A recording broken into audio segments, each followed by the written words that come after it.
Jadi makin ditekan, makin yakin sama Allah. Makin banyak masalah, makin yakin sama Allah. Makin berserah kepada Allah. Kok bisa kayak gitu?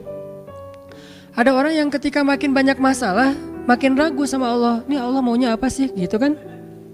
Ketika makin banyak masalah, makin kayak mempertanyakan takdir dan ketentuan Allah. Kenapa kok saya yang ngalamin ini? Kenapa saya dari dulu gak selesai-selesai masalahnya? Kenapa justru setelah saya berhijrah malah banyak masalah? Kenapa para sahabat sebaliknya? Makin dikasih ujian, makin wa ma zadahum illa imanan wa taslima. Gak bertambah kecuali iman dan kepasrahan. Jadi dikasih ujian malah makin yakin sama Allah, bukan makin ragu. Misalnya dia ganti nih model transaksi dagangnya, bisnisnya. Yang tadi mungkin syubhat atau haram, sekarang dia pakai model transaksi bisnis yang halal aja deh, yang aman-aman aja. Gara-gara transaksi yang halal malah banyak masalah. Masih mending kalau masalahnya cuman berkurang income-nya. Ini malah ditipu orang lah, rugi segala macam. Mulai mempertanyakan, nih bener gak ya saya ngambil jalan yang syariat segala macam, kok malah makin susah nih kelihatannya. Kenapa kita ketika diuji malah jadi ragu sama Allah? Kenapa saya katanya kalau misalnya saya jujur, saya akan dapat kebaikan. Ini gara-gara jujur malah gak lulus. Ya mungkin gak belajar tapi jujur. Yang satu lagi yang gak jujur malah nilainya bagus mungkin. Misalnya gak belajar tapi dia dusta. Kenapa para sahabat ketika diuji malah makin yakin sama Allah?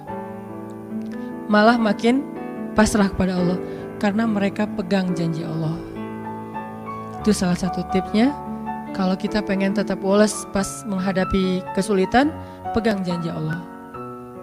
Makin kita kuat pegang janji Allah, diuji, kita makin pasrah sama Allah. Ya Allah, saya akan yakin sama Engkau memegang janjimu. Ketika diuji, saya berharapnya balasan dari Allah, pertolongan dari Allah. Kayak yang pernah saya sampaikan dulu, kalau kita dapat musibah, yakinlah kepada janji Allah. Siapa yang membaca doa yang diajarkan Nabi, nanti Allah akan ngasih ganti yang lebih baik gitu kan ya. Allahumma ajurni fi musibati wa khluf li khairam minha. Ya Allah, beri saya pahala dalam musibah ini, beri saya ganti yang lebih baik darinya. Kalau kita pegang banget dengan janji Allah lewat doa ini, kita ketika dapat musibah setidaknya gak akan panik habis-habisan. Gak akan putus asa dalam menunggu pertolongan Allah. Setidaknya kalau nggak bisa woles-woles amat, nggak bisa tenang-tenang amat, minimal nggak panik habis berlebihan. Kalau musibahnya musibah kematian, nggak bikin kita meratapi kematian. Kenapa? Kita pegang janji Allah SWT.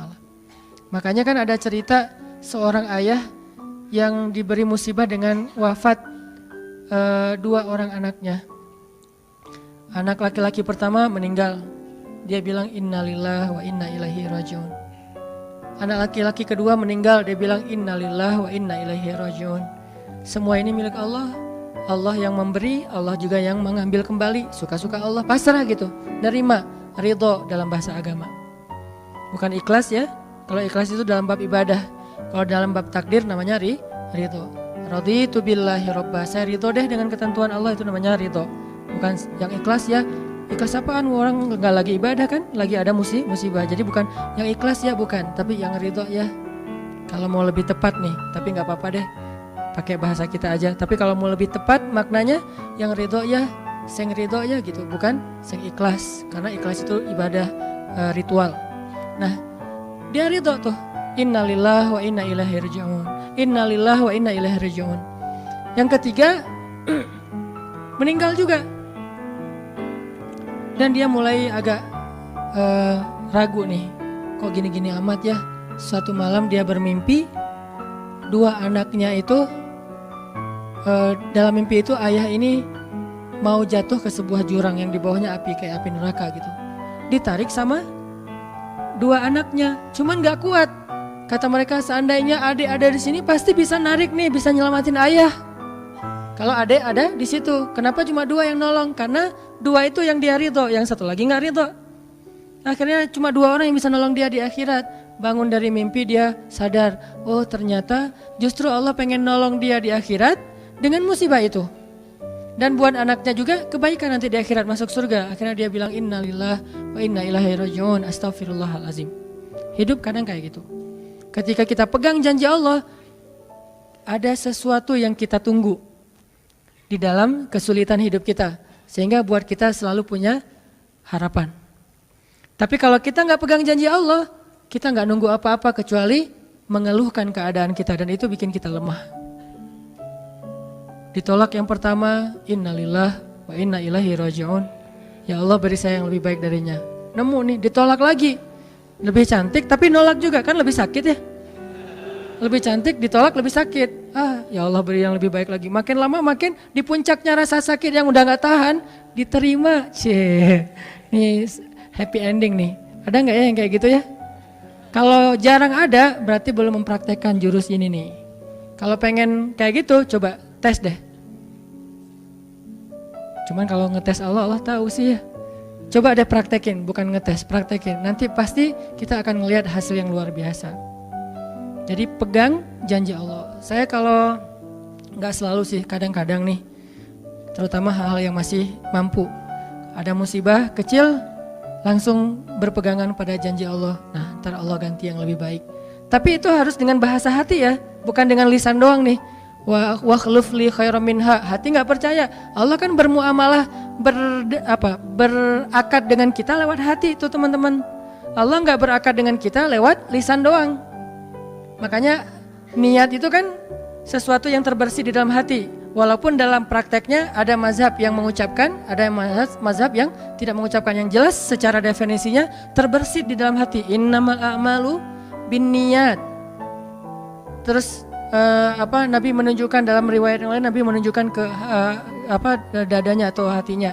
Artinya Allah berakad dengan kita itu dengan hati. Jadi kita kalau mau ditolong Allah, katakan kalimat itu dengan benar-benar yakin di hati kita. Wa khluf li khairam minha. Emang yakin saya Allah bisa ganti nih. Yakin. Gimana caranya? Itu bukan bagian kita, itu bagian Allah.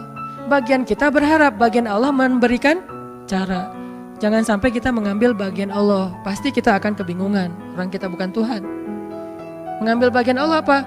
Harus jelas caranya. Kalau nggak jelas nggak percaya. Terlalu logis. Akhirnya nggak lagi ada ruang untuk kita berharap kepada sesuatu. Jangan mengambil bagian Allah. Gimana caranya? Ya terserah Allah. Yang penting saya berharap Allah ganti yang lebih baik. Ikhtiar urusan kewajiban kita kepada Allah. Bukan cara itu teh. Kewajiban kita kepada Allah. Ikhtiar itu dalam agama kayak ibadah, sholat, puasa, zakat. Bukan jalan untuk menemukan suatu kebaikan, karena Allah yang menentukan. Kadang-kadang kita ikhtiar ini jalannya dari yang lain.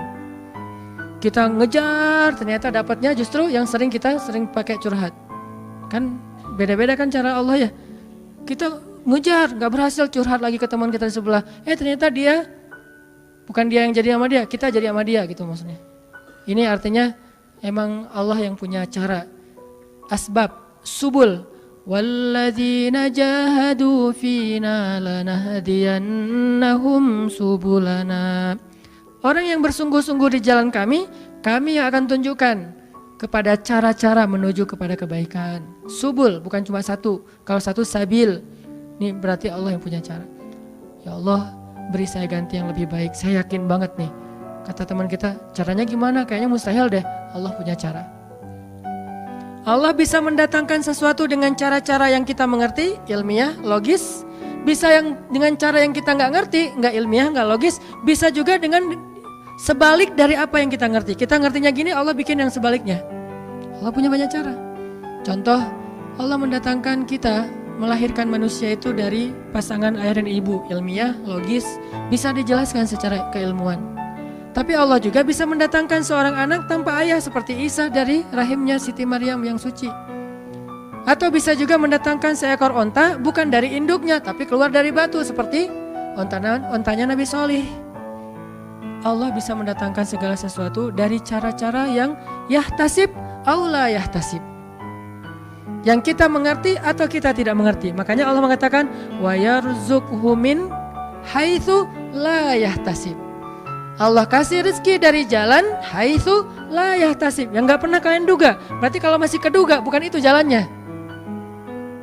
bisa sih kayaknya jalan ini, bukan itu. Bisa sih ini, bukan itu. Terus jalannya apa? Yakin, itulah jalannya. Allah yang akan mendatangkan dengan surprise. Kayaknya surprise itu lebih seru sih. Dan surprise Allah itu emang pasti. Kalau surprise teman kita pas kita ulang tahun, kenapa ya hari ini kok biasa-biasa aja ya, gak ada yang ngucapin, gak ada yang ngasih hadiah misalnya ya.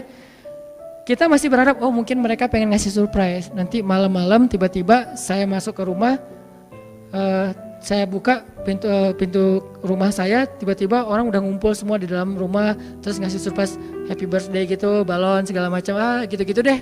Bisa. Tapi apakah itu terjadi? Belum tentu. Pas kita pulang ke rumah udah siap-siap gitu. Gua mah gak akan kaget lah, gitu-gitu pasti udah disiapin. Buka pintu, ngelihat ke dalam, jalan pelan-pelan, nyalain lampu, kosong, gak ada siapa-siapa. Manusia bisa gitu banget kan?